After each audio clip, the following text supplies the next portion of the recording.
नमस्कार, आप देख रहे हैं जी बिजनेस और शाम 4 बजे की तमाम बड़ी खबरों के साथ मैं हूं स्वाति रायना। सबसे पहले मुंबई में हो रही जबरदस्त बेतहाशा बारिश पर आपको अपडेट दें। देर रात से भारी बारिश की वजह से मुंबई की सड़कें पानी से भर गई हैं। सड़कों पर हर तरफ जैम नजर आ रहा है। रेलवे ट्रैक पर पानी है, जिसकी वजह से मुंबई वालों की जिंदगी थम गई है। मुंबई के Vile Parle, Kurla, King Circle, LBS road, western highway और चूना भट्टी इलाकों में जल भराव की वजह से लोगों को भारी परेशानी हो रही है। वैसे बीएमसी पूरी स्थिति पर नजर बनाए हुए है। साथ ही कई इलाकों में एनडीआरएफ को भी लगा दिया गया है। अलग अलग 6 तस्वीरों के जरिए आप मुंबई में बारिश के बाद की स्थिति को देख सकते हैं, समझ सकते हैं। कई ऐसे लोग हैं जो कि इस पानी में बहुत बुरी तरह फंसकर बाहर अपने अपनी जगहों पर, डेस्टिनेशंस पर पहुंचे हैं। लेकिन इस भारी बारिश के चलते कई स्कूलों में, कई दफ्तरों में भी फर्स्ट हाफ को छुट्टी करने का ऐलान भी किया गया। पर सबसे बड़ी बात यह है कि एहतियातन फिलहाल जगह जगह पर कोशिश की जा रही है कि इस पानी को किसी तरीके से ड्रेन आउट किया जाए, अगर ये स्थिति ऐसी कई जगह पर बन रही है तो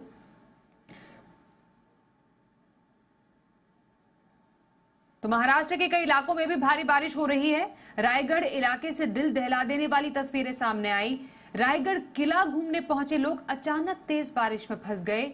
बादल फटने जैसी घटना की वजह से वहां भारी बारिश हुई और किले तक जाने वाली सीढ़ियों पर तेज रफ्तार से पानी बहने लगा।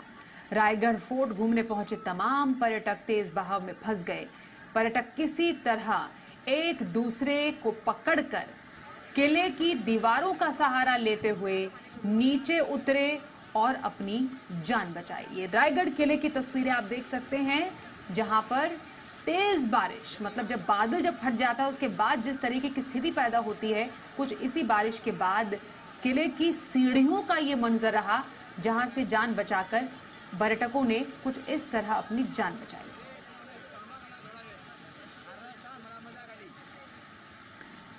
और मुंबई में हुई मूसलाधार बारिश के बाद मुश्किलों को समझते हैं। वहां पर ग्राउंड जीरो से हमारे साथ 2 संवाददाता हैं, अंकुर त्यागी और विशाल सामने हमारे साथ हैं।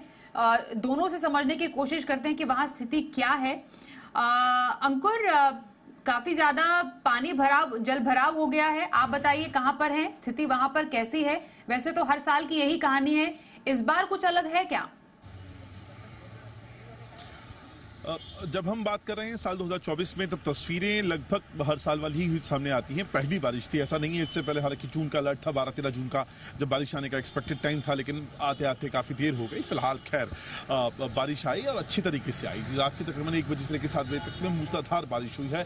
300 mm बारिश का होना ये बताता है कि कितना ज़बरदस्त इम्पैक्ट रहा होगा।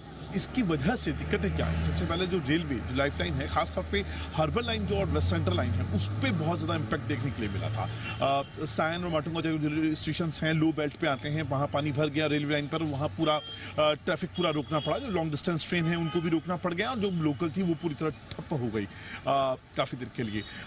इसके अलावा हार्बर लाइन्स की कई जो ट्रेनें हैं उनको रद्द करना पड़ा। और जो कई निचले इलाके हैं, जैसे कि आपने जिक्र किया है, टीटी सर्कल हो, मैंने खुद देने वाले जो निचला इलाका है, चाहे वो किंग सर्कल का है, टीटी सर्कल से लेके फिर आप आगे जाएंगे, सायन है, चूना भट्टी का जो इलाका आता है, फिर आप पीछे आ जाइए, कुर्ला की तरफ जाइए, एलबीएस रोड की तरफ, या फिर सेंटा क्रूज वकोला में हमने देखा वकोला पुलिस स्टेशन पूरा पानी से भर गया था।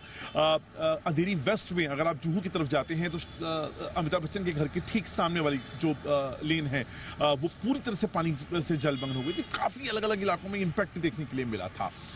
इसका दूसरा जो इम्पैक्ट है, एक बड़ा जो हुआ, चूंकि सुबह 1 बजे से सुबह के 7 बजे तक की बारिश हुई है, और उस टाइम पर फ्लाइट्स बड़े पैमाने पर डाइवर्ट हुई हैं। 27 फ्लाइट्स को डाइवर्ट करना पड़ा है, क्योंकि पानी बरसात बहुत तेज थी, बहुत ज़्यादा थी, और उसकी वजह से कोई हादसा ना हो, इसलिए जो ऑपरेशंस हैं वो भी 2:30 बजे से लेकर 3:40 के सुबह के बंद करने पड़े हैं। और 27 फ्लाइट्स ऐसी हैं जिनको डाइवर्ट करना पड़ा। हैदराबाद है, इंदौर है, हैदराबाद के अलावा अहमदाबाद, ऐसी अलग अलग जगह पर हैं जहाँ पर फ्लाइट्स को डाइवर्ट किया गया है और फिर उनको रूट किया गया है। तो इम्पैक्ट आसमान से लेके, सड़क से लेके, रेलवे से लेके हर जगह देखने के लिए मिला है। तो अंकुर ने बताया कि किस बिल्कुल, अंकुर ने बताया कि किस तरीके से यहाँ पर स्थिति काफी ज्यादा भयावह है। भयावह इसलिए क्योंकि अगर मुंबई जैसी जगह की अगर रफ्तार रुक जाती है तो तभी होता है जब जबरदस्त बारिश होती है। और ये बारिश इस बार काफी ज्यादा हुई है। माटुंगा से विशाल सामने हमारे साथ है। विशाल, आप जहां पर है डेफिनेटली बारिश तो हो ही रही है, क्या स्थिति है वहां पर और कौन से इलाके सबसे ज्यादा प्रभावित है जो लोगों को जानने चाहिए? जी जरूर। इस वक्त जहां पर मैं खड़ा हूं वो वडाला इलाका है। माटुंगा से कुछ ही दूरी पर इलाका है। कुछ समय पहले मतलब कल रात से लेकर सुबह सोमवार की सुबह 8 बजे तक जितनी मुंबई में बरसात हुई है, लगभग 300 mm की बरसात यहाँ पर मुंबई में हुई है। और इस वजह से मुंबई के जो सारे निचले इलाके थे उस सारे निचले इलाका पानी से भर गया था। और मुंबई में 3 बड़े रास्ते, एक है वेस्टर्न एक्सप्रेस हाईवे, दूसरा ईस्टर्न एक्सप्रेस हाईवे और तीसरा जो है ईस्टर्न फ्रीवे। ये तीनों जगह पर ट्रैफिक की समस्या काफ़ी बड़े पैमाने पे दिखी।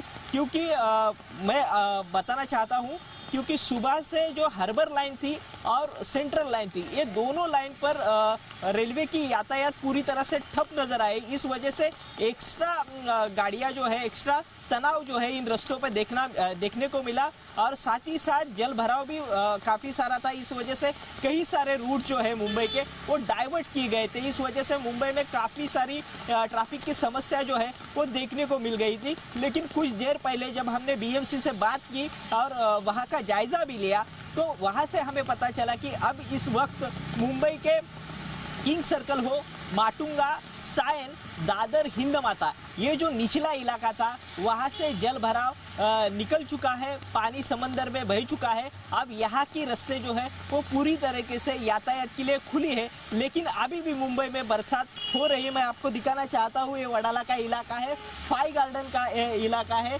यहाँ पर हम बारिश की सीधी तस्वीरें देख सकते हैं। लेकिन साथ ही साथ हवामान विभाग ने ये भी बताया है कि आने वाले 3 से 4 घंटों में मुंबई में काफ़ी बड़े पैमाने पर बारिश जो है हो सकती है। इसलिए यहाँ के स्कूल और कॉलेज जो है उनको छुट्टियाँ भी दी गई है ताकि कोई अड़चने जो है वो सामने ना आए। लेकिन आने वाले 3 से 4 घंटे जो है मुंबई के लिए काफ़ी महत्वपूर्ण हो गए। साथ ही साथ मैं आपको बताना चाहता हूँ कि मौसम विभाग ने ठाणे, पालघर, मुंबई और रायगढ़ इन जिलों को ऑरेंज अलर्ट दिया है। साथ ही साथ सिंधुदुर्ग जैसा जो जिला है उसको रेड अलर्ट, पुणे को रेड अलर्ट, सातारा, कोल्हापुर को रेड अलर्ट दिया है। यानी कि मुंबई और पूरे महाराष्ट्र में बरसात जो है एक जोर से नजर आ रही है। साथ ही साथ हवामान विभाग ने, मौसम विभाग ने यही भी जानकारी दी है कि कल रविवार का दिन था और गुजरात का और केरल, उत्तर केरल का जो इलाका था,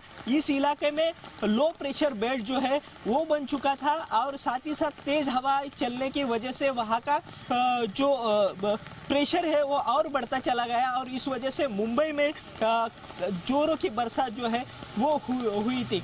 और यहाँ का स्थानिक प्रशासन जो है ऐसी बनी हुई है, हवा की स्थिति ऐसी बनी हुई जैसा विशाल आपने बताया कि जो बारिश है आगे और भी जारी रह सकती है। 24 से 48 घंटे सतर्क रहने की जरूरत है।